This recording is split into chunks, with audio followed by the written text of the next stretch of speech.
And it is Thursday, May 9th in the AM in the heartland of America. And The boy, cold, yeah. heartland of America.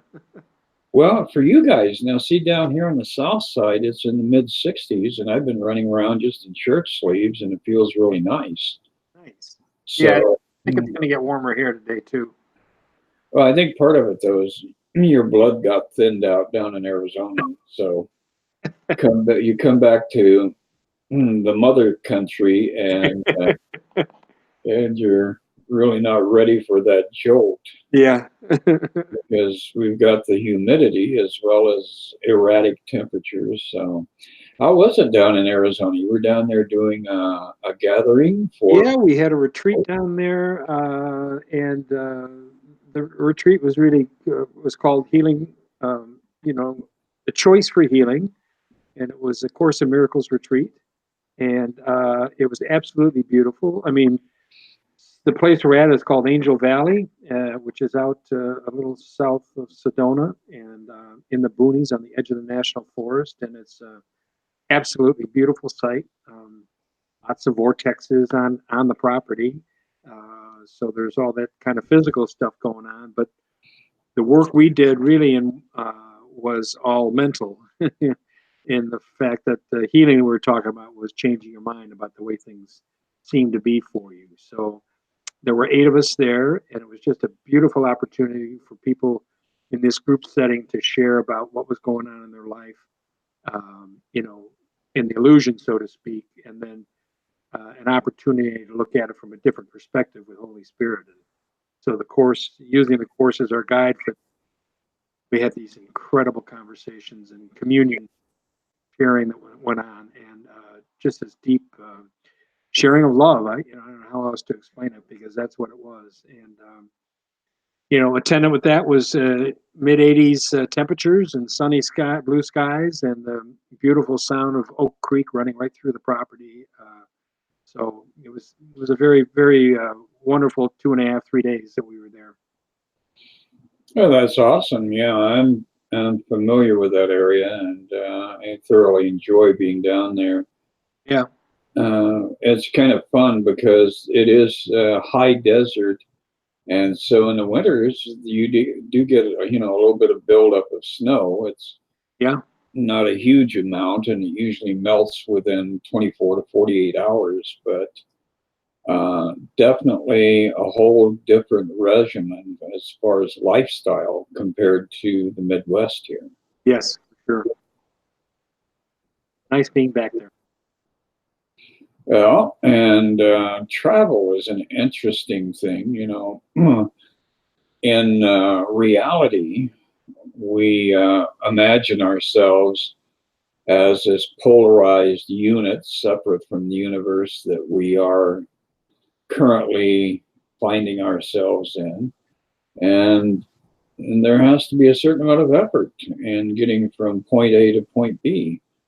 And it's kind of funny when you look at it because when you view it from the eyes of truth, in reality, you are totally everywhere at all times. And yet, the world we have created, everything is exterior to us, and so we have to pack up our bags and travel for 800 miles to get to our next destination. And it's really interesting how the course brings us around to that realization that whatever limitations and frustrations and blockages we encounter are strictly, completely, utterly self-imposed. Yeah. Yeah, that is a wonderful perspective to start to wake up to. That we're doing this to ourselves. I had a wonderful opportunity on this trip. You just mentioned the packing up and traveling.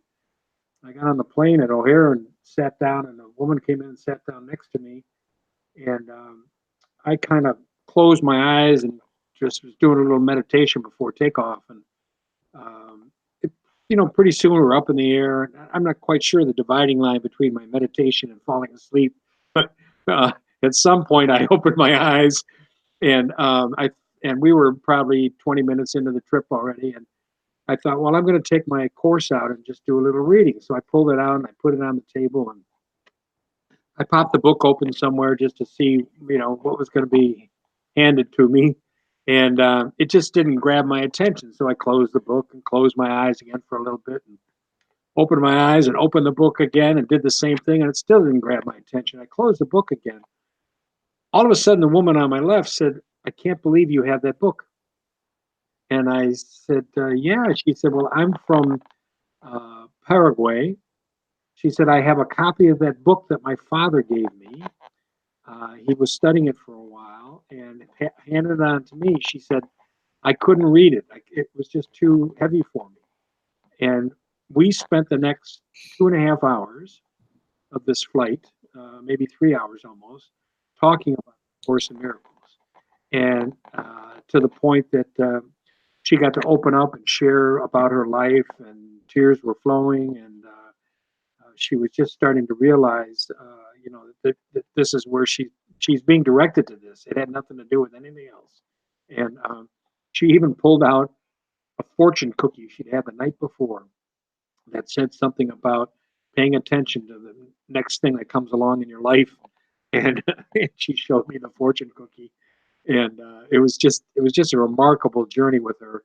We got to Phoenix, and she had a little bit of a layover to catch another flight, and so we went out to the terminal and we just sat and talked for more about the course.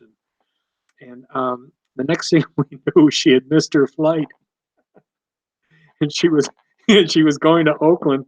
She realized there was another flight already because she'd seen the board, the departure board. So she went down to the airlines and got that straightened out. She got on the next plane, but we went and had lunch and continued talking. So we ended up spending about 5 hours together instead of just the 3 hours for the flight, and nothing, and talking about nothing but the course and the opportunities that are coming up for her. So it was just miraculous. It was just beautiful. It was it was such a wonderful gift. It was such a wonderful gift. Well, and that's a beautiful example of what we are told in the Course on, a number of occasions, that no individual that crosses your path does so by accident. There is no such thing as, just casual, random things happening and bumping into each other without the guidance and the direction of the Holy Spirit. Right. So, that particular encounter was delightful and stimulating, et cetera, et cetera. Sometimes, though, we do have those encounters with people who are not quite as attractive to spend time with.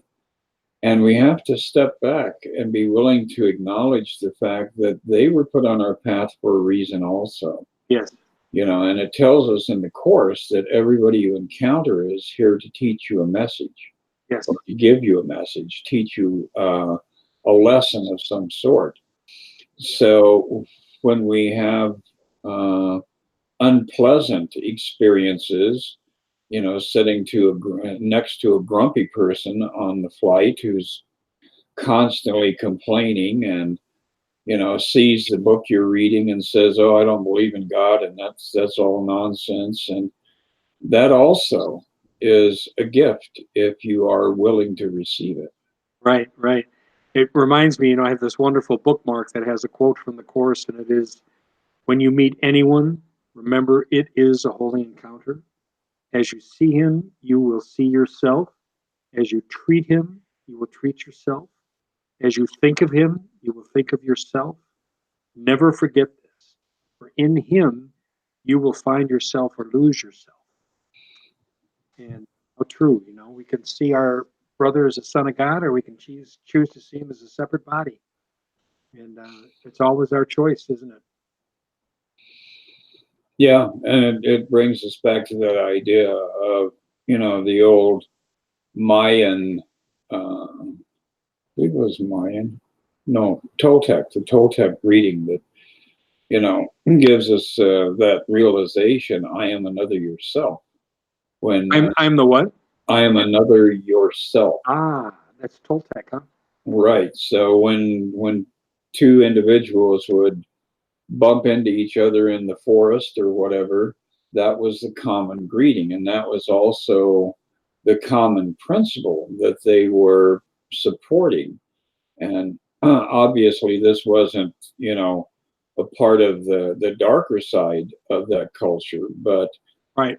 there was a mystical element in the Toltec culture that was very enlightened.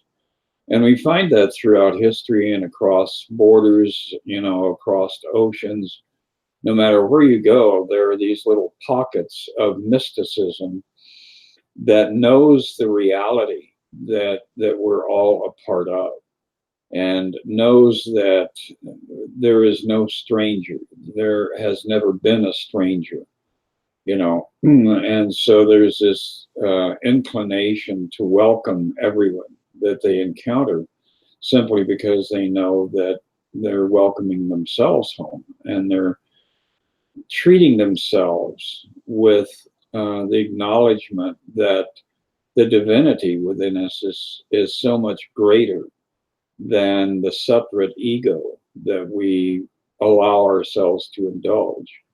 So it really is a beautiful process as far as getting on board with A Course in Miracles, because the awakening creates a world, or reveals a world, because the world has already been created by God, but it reveals a world where everything is in absolute harmony. And I don't think that's happened for longer than 20 seconds on our little planet here in its entire history. What's interesting, you say that because it makes me think. You said, if you look back in history, there were these pockets of this knowledge, throughout all these different cultures, and yet you and I were talking before we went online this morning about listening, and it's kind of interesting that it's always been there. That realization, is been tucked away somewhere, but the general population, in a sense, isn't listening, are they? They're so in wrapped up in seeking outside themselves for gain of some sort, for winning of some sort, that they can't hear the message about going within, that has been presented by all these great teachers in these small pockets that you're talking about, in all these different cultures. So yeah, it's interesting that uh, you were looking earlier today. We were looking before we went online about the inner shift, this chapter 21 section, and that's really what has to take place, doesn't it? An inner shift, a change in our thinking, and being able to listen to a different teacher than the one we've always listened to. Yeah, that's very true.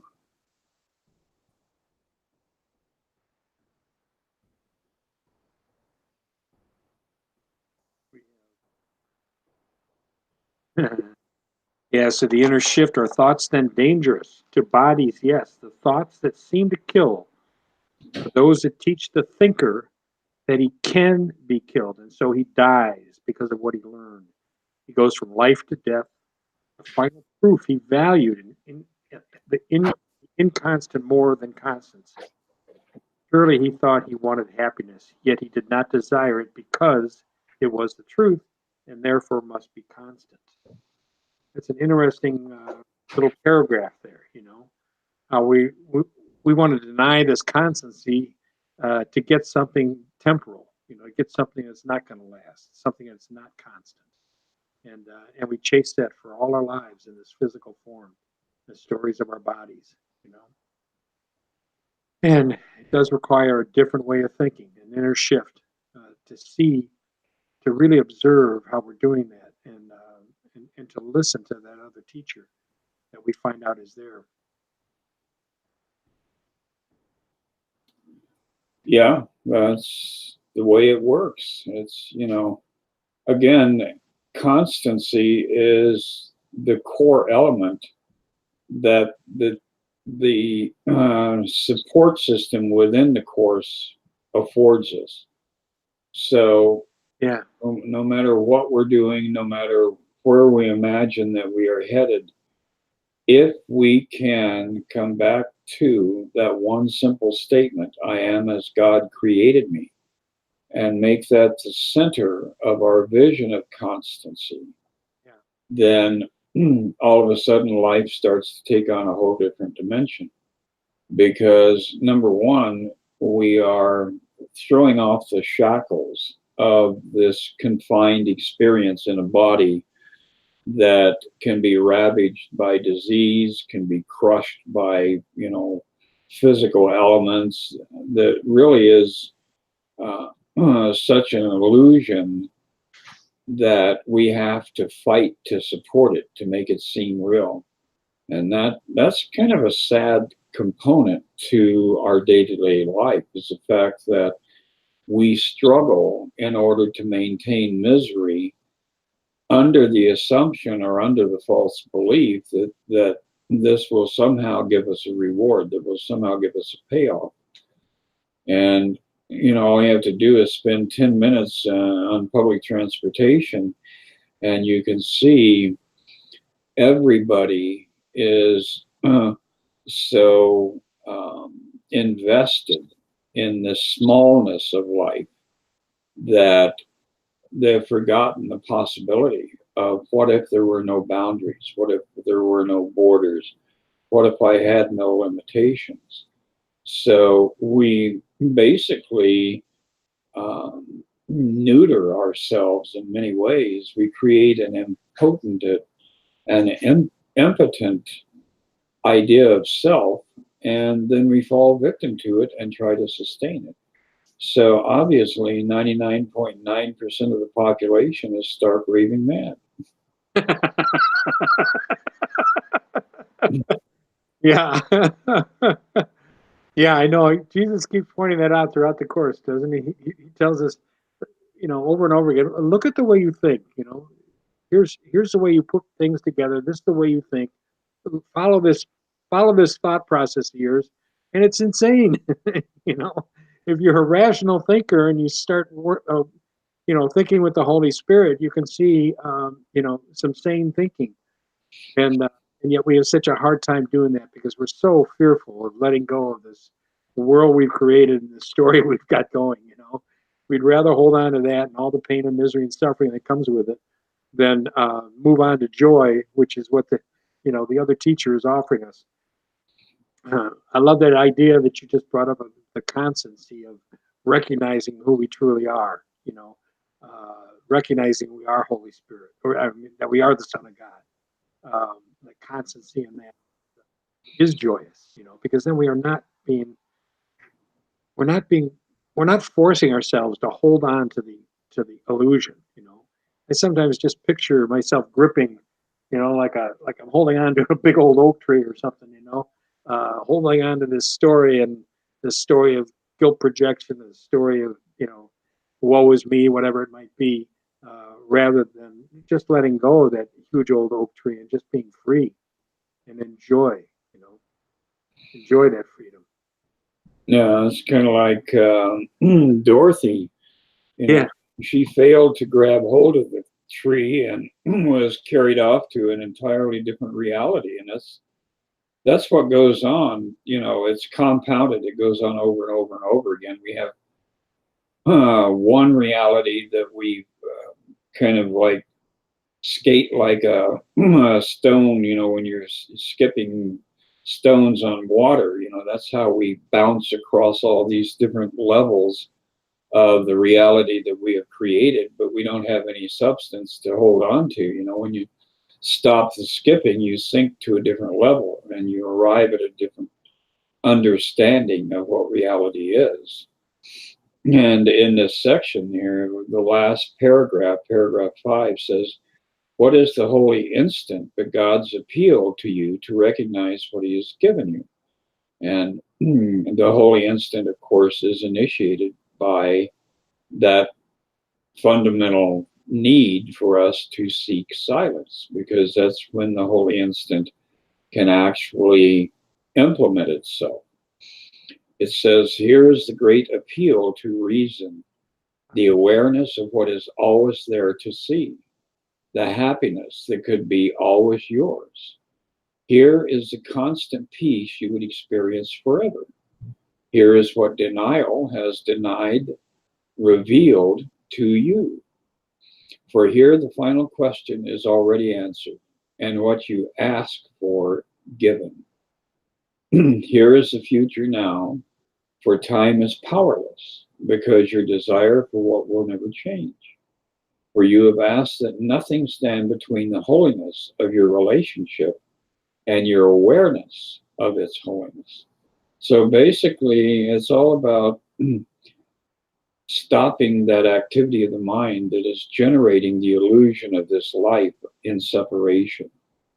And within that experience, having that reunion with 7.5 billion souls just on this planet alone, and who knows how many spread across how many universes, that just seems to go on and on and on.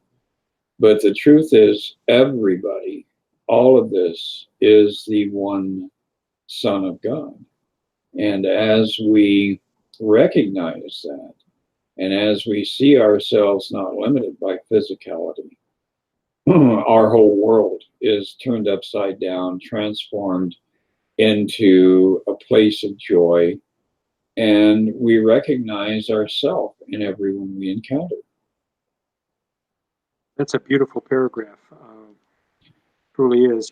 Here's a great appeal to reason. We were just talking about that, right? The awareness of what is always there to see, the happiness that could always be yours. And Jesus points out over and over again. He keeps giving us these alternatives to look at. Here's the crazy way you think, or you could have joy. Here's the crazy way to think, or you could have peace. Here's the crazy way you think, or you could have love. And yet, it's just amazing how we hold on to the crazy way we think.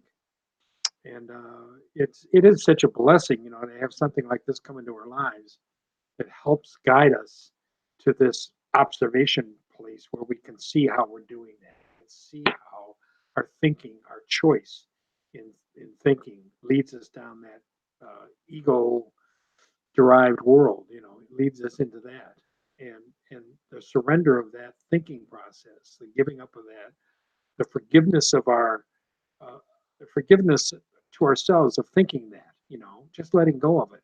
It's insignificant. It's meaningless. The whole ego story.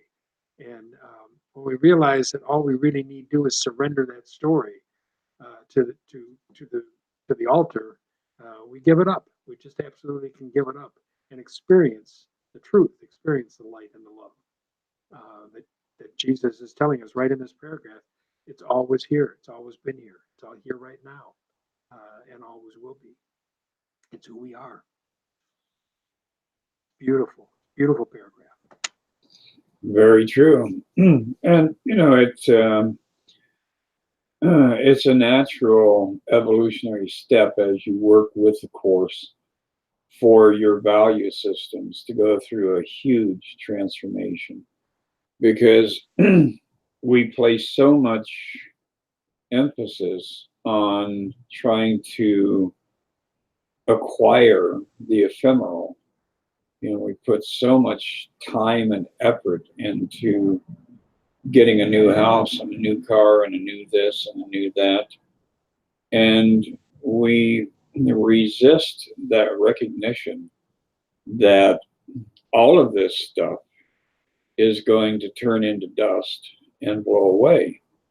And so grasping for these literal straws of nothingness is a pursuit that puts us in the hamster cage. We're on the little trundle going around and around and around, and never actually obtaining a sense of satiation, never obtaining a sense of fulfillment. It's like the old joke about Chinese food. You have a big Chinese dinner and 20 minutes later you're hungry again.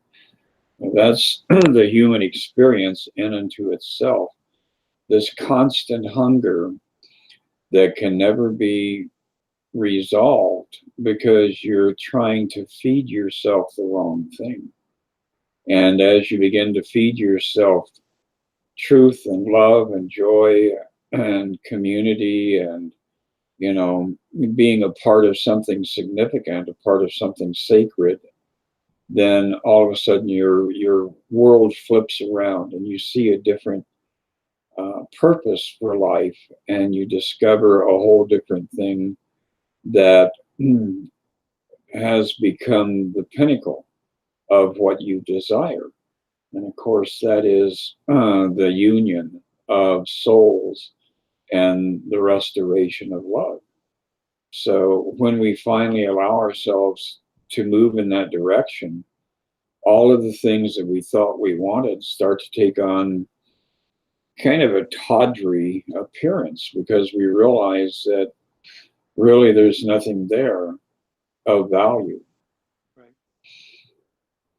Yeah, it's interesting because, the course doesn't say don't buy a house, don't buy a car, but what it does, it says don't invest, your all into that. We still need to put a roof over our heads, so we buy a house.